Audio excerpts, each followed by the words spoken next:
दर्शकबिन नमस्ते नमस्कार। यति बेला यो भटिया टोल पिपराही सडक खण्डको लक्ष्मीपुर पतारी वडा नम्बर 6 पर्ने सिमाना यानी कि सीतापुर सिमानामा उभिएको छु र यो 2054 सालमा यस सडकलाई निर्माण गर्ने त्यति बेलाको भूपू प्रधानजी पनि यहाँ मेरो साथमा हुनुहुन्छ। देवनाथ हामी नै अब 2054 सालमा गाविस अध्यक्ष हुँदाखेरि यो सडकलाई ग्रामीण पूर्वाधारबाट तत्कालीन निर्माण गरेको। तपाईले हिजो यो सडकबाट आवाज जावाज गर्ने सर्वसाधारणको समस्या सुन्नुभयो, हेर्नुभयो होला।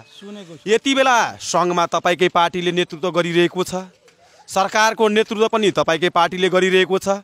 यस क्षेत्रको सङ्घीय सांसद दुईटा सांसद तपाईकै पार्टीबाट हुनुहुन्छ, एमालेबाट, प्रदेशको सांसद पनि हुनुहुन्छ, त्यही पनि यो सडक किन बन्न सकेन? अब यस वर्ष हाम्रो सांसद हुँदाखेरि 171 बजेट चाहिँ मात्रै चाहिँ उहाँले चाहिँ प्रकाशित यहाँ चाहिँ भएको छ विनियोजन र अब यस आर्थिक वर्षमा मलाई आशा छ, हामी भर्खरै 2-3 दिन भयो वाडा कार्यालयबाट लेटर प्याडमा लेखाएर माग गरिसकेका छौँ सङ्घीय सरकारबाट।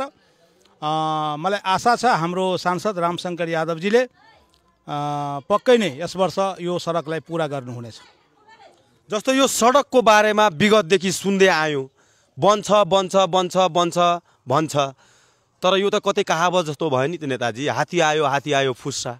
वास्तवमा हात्ती आयो फुस्सा भने जस्तै भटियाटोलदेखि लिएर पिपराहीसम्म सडक जोड्ने काम खाद्यान्न सहयोगबाट गऱ्यौँ।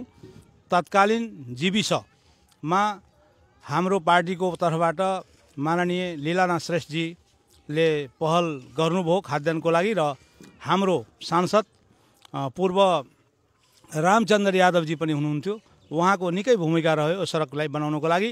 त्यस अन्तर्गत यो सडक हामी निर्माण गरेका छौँ र हाम्रै पार्टीले अब यो सांसद फेरि यस वर्ष मात्रै पाएको छु, 20 वर्ष पछाडि अब पक्कै हाम्रो पार्टीले यो सडकलाई निर्माण गर्नुहुनेछ भनेर हामी पूर्ण विश्वास र आशा राखेका छौँ। यति बेलाको नेतृत्व गरिरहेको सरकारलाई के भन्न चाहनुहुन्छ तपाईँ? अहिले नेतृत्व गरिराख्नु भएको सरकारलाई यो भेगमा एउटा मेयरको रूपमा हामी सीतापुरबाट जुन 2 चोटि हामी पराजित भएका छौँ, यस कारण हो पनि एउटा यो सडक निर्माण हुन नसकेको र अब हाम्रो पार्टीले पूर्ण रूपमा यो ध्यान दिई यो सडकलाई निर्माण गर्नुहुनेछ भन्नेलाई हामी पूर्ण आशावादी छौँ। जस्तो जनताको भनाइ छ कि चतुरानन्दजी गाउँपालिका अध्यक्ष बन्नुभयो, उहाँले आफ्नो गाउँको सडक कालोपत्र बनाउनु भयो। 2074 सालमा रामवल्लभजी गाउँपालिकाको अध्यक्ष बन्नुभयो, महेशपुर पतारी धनगढी सडक खण्ड पनि बनिसक्यो। यो सडक कहिले बन्ला?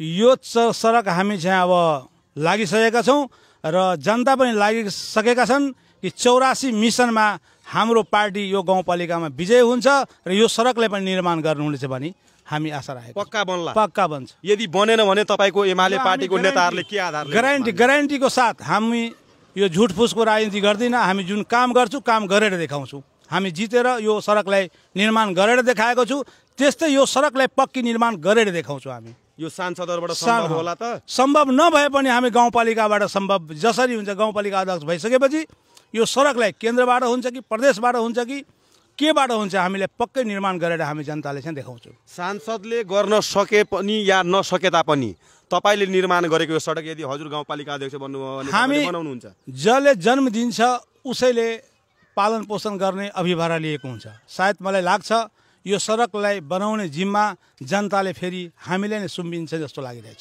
ल, धन्यवाद।